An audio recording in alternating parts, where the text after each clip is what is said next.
Salut, c'est Geoffrey, bienvenue dans cette nouvelle vidéo. Alors aujourd'hui, comme d'habitude, je vais parler de la cétose, du régime cétogène, du régime low carb en général, mais je vais aborder aujourd'hui un point très précis sur les principaux problèmes, alors les deux principaux problèmes que j'ai rencontrés en régime cétogène quand on essaye de s'adapter et qui cassent un peu les pieds.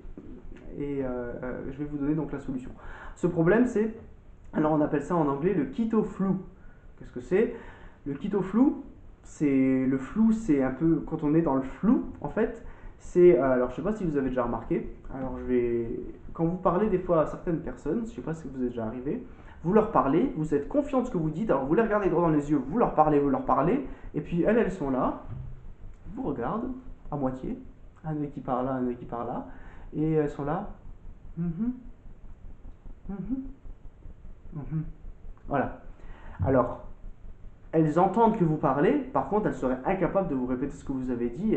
Elles sont complètement figées dans leurs pensées, et même si vous leur donnez un impact pour sortir, elles n'arrivent pas à se reconcentrer, à être vraiment avoir l'œil vif, à être concentrées sur ce que vous dites. Voilà. Donc c'est en anglais on appelle ça le keto flu.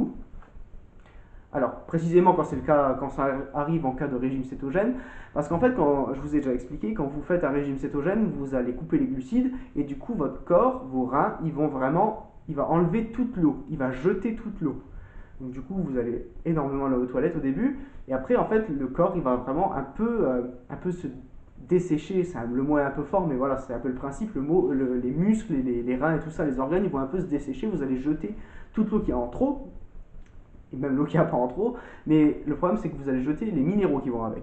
Et en fait, dans le cerveau, vous avez entre les neurones des canaux qui fonctionnent. En fait, l'information entre les neurones, elle va passer avec des canaux qu'on appelle des canaux potassiques et sodiques, donc du coup qui vont fonctionner avec du potassium et du sodium. Le problème, c'est que quand vous allez faire un régime cétogène, vous allez couper les glucides, l'eau va être jetée, les minéraux avec, et donc du coup vous allez manquer de minéraux pour avoir ces connexions entre les neurones.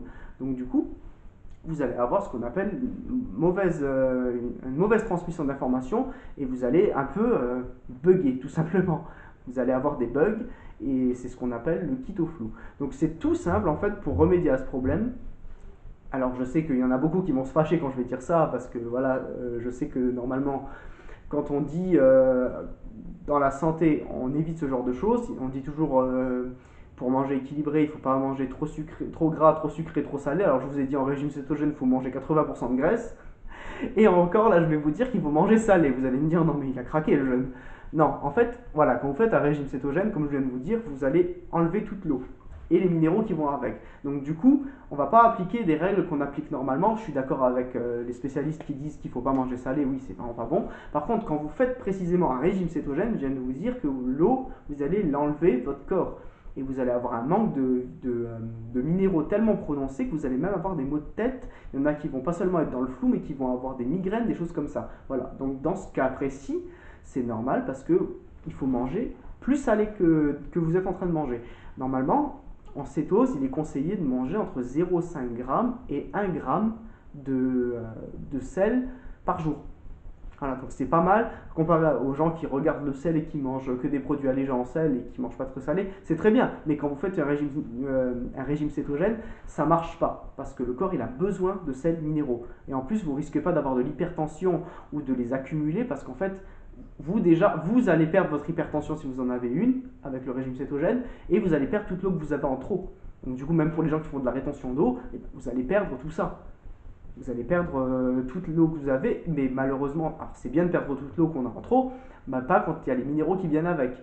Alors c'est totalement normal, je viens de vous dire, la solution qui s'offre à vous, c'est non pas de vous avaler une salière par jour, mais simplement de saler un peu qualitativement et en quantité vos aliments. Alors pas n'importe quel sel, le sel industriel qui est avec de l'iode et tout ça, qui a été iodé en plus, ça, ne prenez pas ça, c'est vraiment très mal équilibré. Il faut prendre des sels qui sont naturels.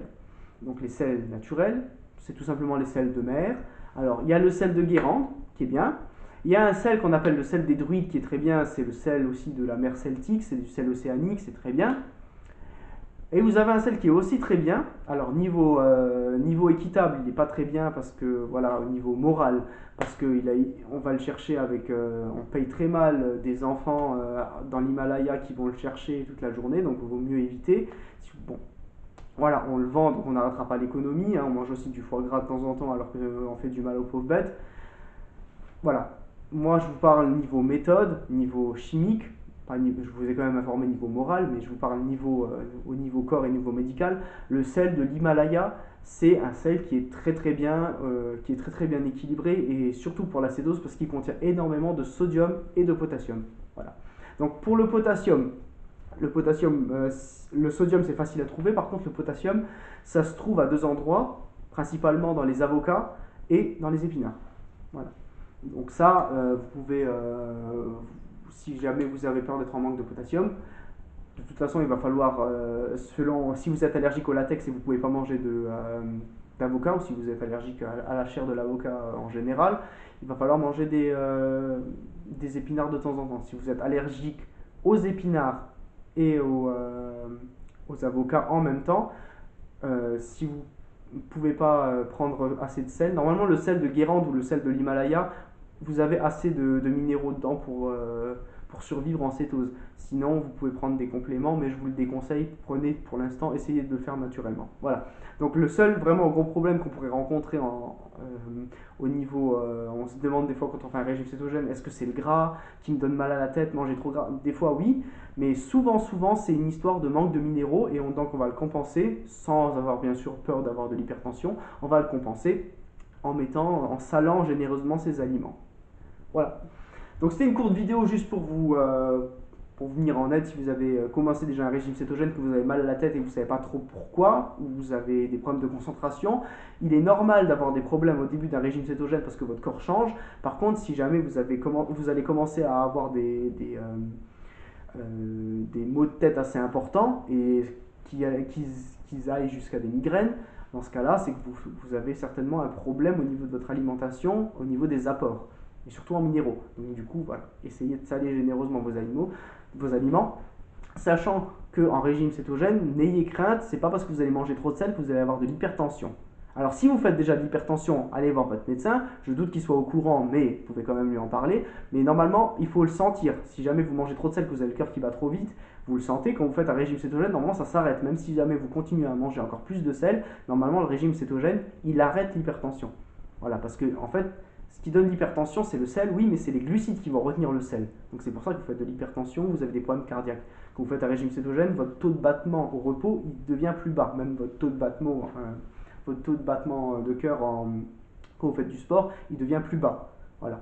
Parce que le cœur, il devient plus élastique, il a moins de mal à faire ses mouvements. Donc du coup, vous pouvez monter même votre cœur plus haut, vous serez moins essoufflé. Pour un effort plus haut, vous serez un peu moins essoufflé. Vous verrez, et faites l'essai. Voilà, donc j'espère que la petite vidéo là, elle vous a servi.